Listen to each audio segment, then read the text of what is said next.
for the session panelists, we have Monsieur Didier Renaud. We also have with us another senior person, Monsieur Laurent Donovan, the European Union delegation to Indian representative. Kindly do join us, sir. We also have with us Mr. Sandeep Chopra, who is currently working on sustainability of workers at the TriImpact Global, focusing on supply chain, and he has worked with various importers and global brands. Thank you so much. So I have a small presentation. I'm just sharing that.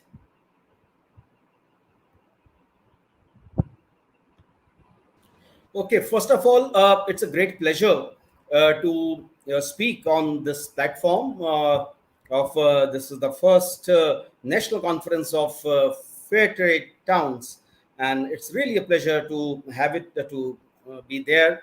And in fact, I'm really missing you all. I should have been there in the Pondicherry, but it's really a pleasure to connect with you. And thank you so much for the to all the organizers for this organizing this and giving me this opportunity.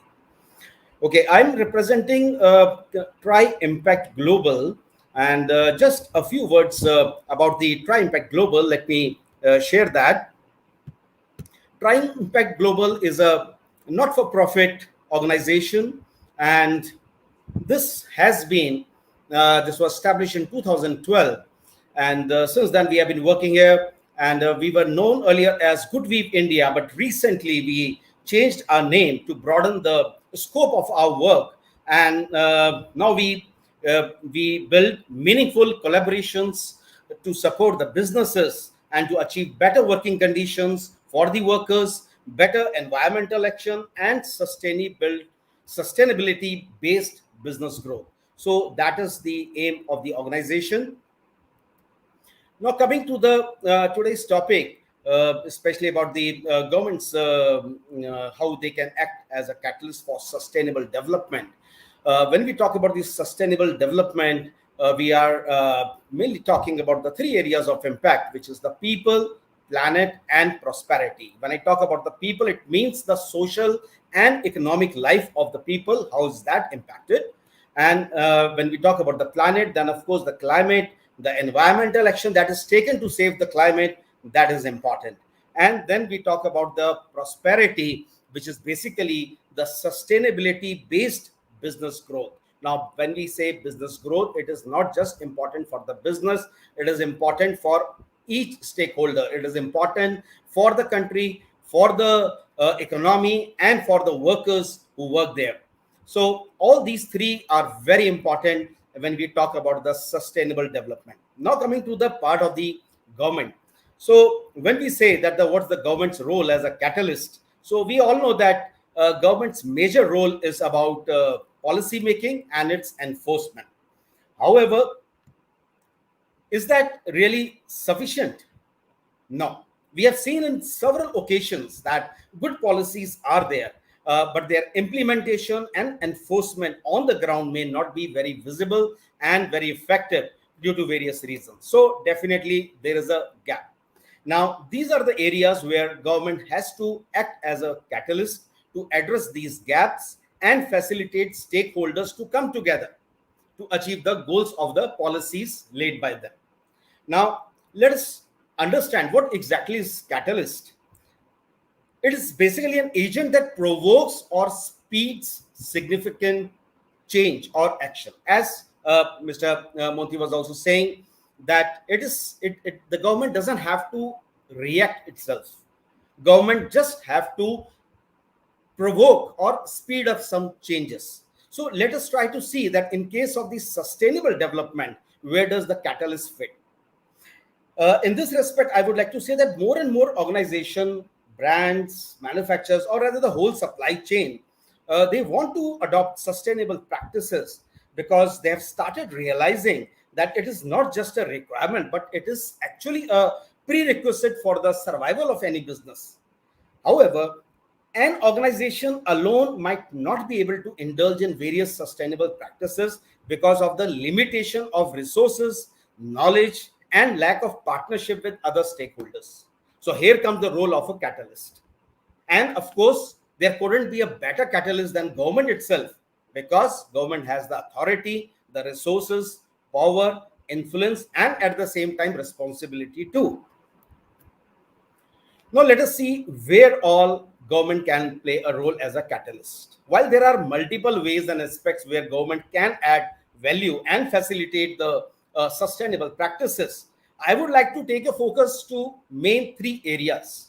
Now these three areas are collaborations, technologies, and third, very important, incentivizing good practices, which means appreciating those who are doing good.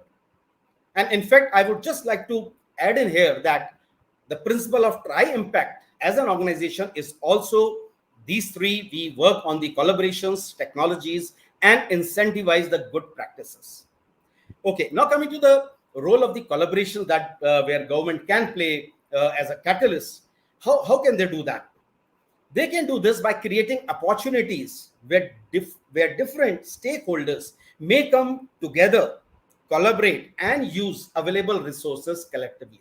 It is very important that all the stakeholders, they should collaborate with each other. That is the important part, and where the government can really play a role.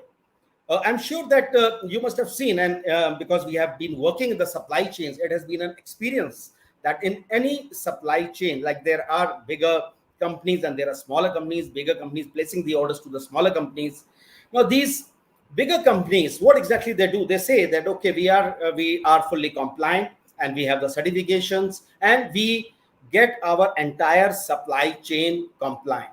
And for that, there are certifications, there are audits. But what exactly happens? When there are audits, let us say there is a smaller unit which is non-compliant. What will happen? Normally, I'm sorry to say that, but yes, that is the fact that normally such smaller units might be just chucked out of the supply chain. Why? You're not compliant. Sorry, you can't get the business. Now, this is the reason that the smaller units, normally they are not transparent. Normally, they would try to hide the facts. Now, where is the gap? Government has to intervene somewhere so that these two organizations can collaborate.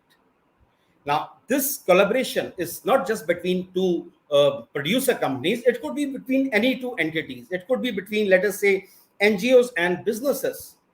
To just give you some examples, government came up with this CSR policies. Now, that is something, the initiative which government had taken, and the businesses, they could pour in some money for the social cause, and the NGOs, they were also at the receiving end, because NGOs were the ones who tried to implement those things. So it was a win-win situation. In fact, I would even like to say that government should collaborate with, like in promoting, they can collaborate with fair trade also, and promote the fair trade, so that the organizations, the producer companies, they should come forward and that they should follow the fair trade practices. Another case I would like to talk about is like the collaboration between the businesses and universities. Now, universities, they have a full know-how about the technology, the know-how about the knowledge, and they can do a lot of research work. Now, this research work might not be possible for the businesses. Businesses, they are always busy with their production. So if universities are able to do some research work, who is going to fund them? Again, the role of government comes. Government can facilitate that, and they can play as a catalyst so that both businesses and universities, they have a win-win situation. And similarly, there could be a collaboration even between the different state governments. To give you a beautiful example, I'm from Delhi, and the Delhi is little unpopular for the level of pollution that Delhi has. And if Haryana government, Punjab government, and Delhi government, they collaborate, they can come together, and there will be a win-win situation, and the people like me can get purified air. So this is one about the collaboration. The next thing where they can really act as a catalyst is on the technology front. Now, technology can change anything into, I would say, unimaginable forms. Sustainability in true sense can only be achieved through technology. You see, even when we say water is recyclable, so that is also technology. And then there is a technology to recycle plastic, technology to produce products organically. and even to purify air. But all this need resources and know-how, and that is what is the technology. And this is where government can really pitch in. And government can also incentivize the use of such technology. So you use a particular technology which is for more which will give sustainability. So if government is incentivizing that, then definitely people will follow. For example, currently government is heavily incentivizing the use of electric vehicles. So there is a rebate on the taxes, and that will definitely give a boost.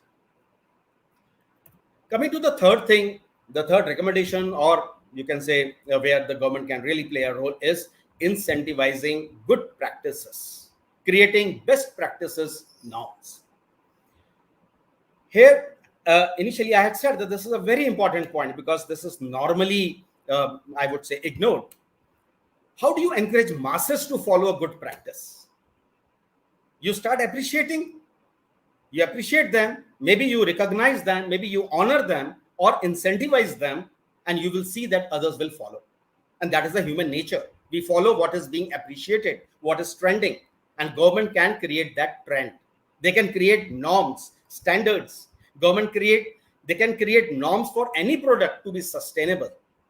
And consumers should be made aware about it so that it becomes a norm to check price, quality, and sustainability.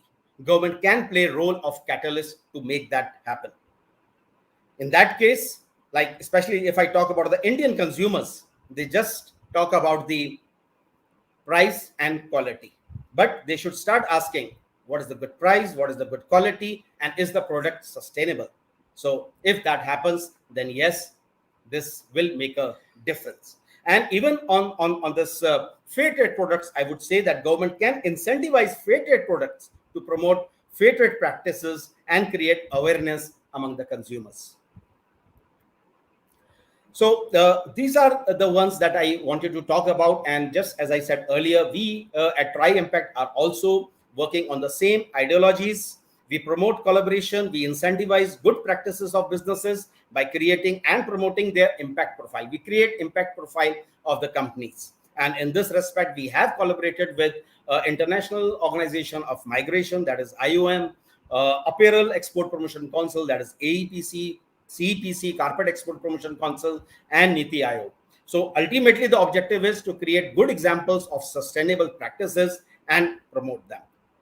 Thank you so much. Thank you, everyone.